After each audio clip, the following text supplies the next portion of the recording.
Je vous salue dans le précieux nom de notre Seigneur Jésus. Je voudrais aujourd'hui vous inviter à rechercher le témoignage conjoint de 2 ou 3 sources. Vous savez, la parole de Dieu nous dit qu'aucun témoignage ne sera accepté s'il n'est confirmé par 2 ou 3 sources différentes et crédibles. Il ne s'agit pas ici de faire une enquête policière et de rechercher des témoins, mais il s'agit d'être accepté, d'être écouté au ciel. Nous parlons toujours des ossements. En fait, le ciel est comme un tribunal, vous devez le savoir. Au Dieu est le magistrat et le président du tribunal. Vous avez notre avocat qui est Jésus, notre avocat auprès du Père.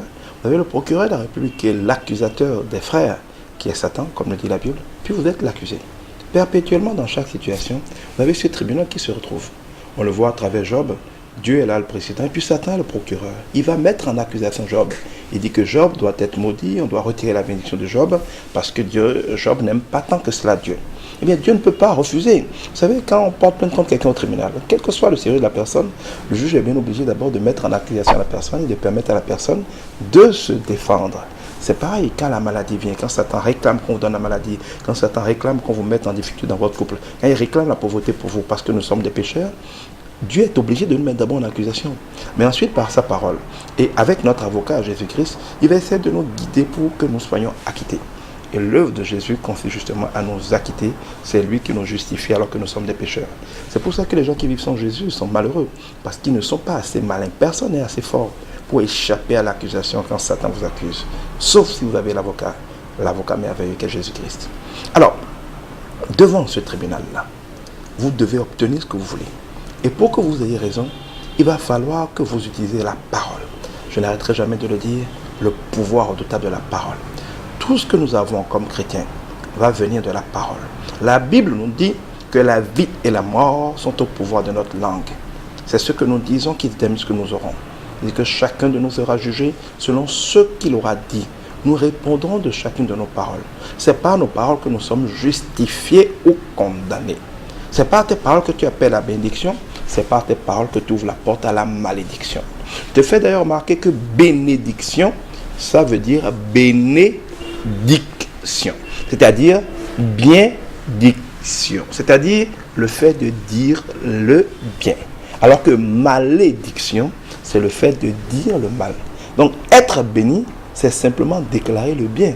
Être maudit, c'est simplement déclarer le mal. Donc si tu es un bon béninois qui passe tout ton temps à te plaindre, à déclarer le mal sur toi, tu es en train de te maudire. Mais si tu commences à déclarer le bien sur ta vie, alors que tu es pauvre, que tu dis je suis riche, moi je suis riche parce que mon Dieu est riche, Dieu va m'enrichir, je ne vais pas mourir pauvre, tu es en train de te bénir.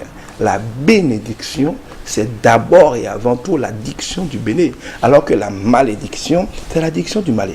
Si vous éduquez vos enfants pour se plaindre tout le temps, pour dire pour dire tout le temps du malheur de leur vie, en pensant, ils disent même, on apprend c'est-à-dire littéralement, Dieu va avoir pitié de ma souffrance.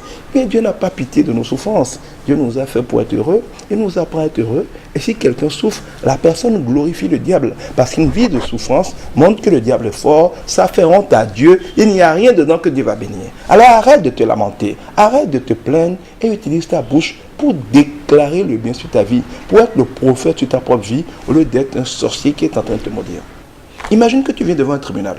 Tu dis que tu as été victime de quelqu'un. On dit, tu veux combien de dédommagements? Et puis tu dis d'abord, il faut 10 millions.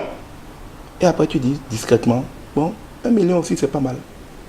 Selon toi, qu'est-ce que le président du tribunal, s'il est honnête, doit te donner? Tu as dit 10 millions à la bouche. Et après tu dis discrètement, 1 million aussi, c'est pas mal. Et tout le monde a entendu. Évidemment qu'il va te donner 1 million. Parce que ce que tu as dit, en deuxième position, étant moins que le premier, tu as revu tes ambitions à la baisse. Le problème, c'est que notre cœur parle aussi. Les hommes ne l'entendent pas, mais Dieu l'entend. Les esprits l'entendent. Quand tu dis la bouche, je sors du chômage, je me marie, je suis en bonne santé, je prospère, tout le monde est en train de prier, toi aussi tu pries. Ça, c'est le témoin de ta bouche. Mais dans ton cœur, en train de te dire, pas le temps qui court, bon, si tu peux me donner un emploi de 30 000, ça déjà pas mal. C'est que toi, tu penses que tu n'as pas parlé, mais ton cœur a parlé. Le règne spirituel a entendu. Tu viens de dire, je suis prospère, je suis riche. Ton cœur dit ensuite, bon, c'est pas grave. Même si j'ai au moins de quoi manger aujourd'hui, c'est pas mal. Selon toi, qu'est-ce qu'on va te donner? La nourriture pour aujourd'hui. Parce que ton cœur donne un témoignage qui est contraire avec le témoignage de ta bouche. Conclusion, le témoignage de ta bouche, parfois est conforme au diable, parfois est conforme à la parole de Dieu. Le témoignage de ton cœur Lui, il est souvent conforme au diable, jamais conforme à la parole de Dieu. Quand ton esprit et ton cœur sont d'accord avec l'esprit de Dieu, et que maintenant, ta bouche vient en troisième position, déclarer ce que ton cœur a déclaré et que l'esprit de Dieu a déclaré, il n'y a rien à faire, tu l'obtiendras. Parce que la bouche qui dit autre chose que ce que le cœur pense, c'est une bouche hypocrite. Nous ne pouvons pas penser à la pauvreté et déclarer la richesse. On ne peut pas penser à la mort et déclarer la vie. On ne peut pas penser à la maladie et déclarer la santé. La Bible dit, j'ai cru.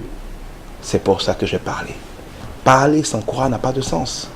On dit ce qu'on a cru. La Bible nous dit que c'est de l'abondance du cœur que la bouche doit parler.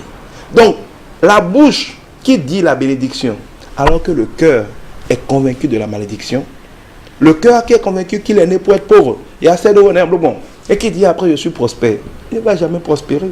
Parce que le témoignage de son cœur dit qu'elle est faite pour être pauvre, ou qu'il est fait pour être pauvre. Sa bouche dit qu'il est béni quand elle est à l'église, et puis après, dans tous les cas, le pays est dur. Rien ne marche.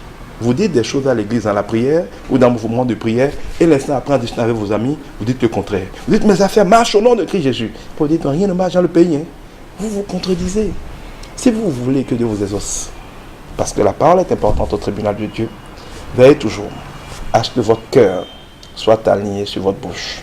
Que votre bouche soit conforme à votre cœur et que les deux ne disent rien d'autre que ce que la parole de Dieu dit. Quand ces trois témoignages seront convergents, vous verrez que ce que Dieu a dit vous arrivera. Que Dieu vous y aide, qu'il nous y aide tous. Soyez bénis.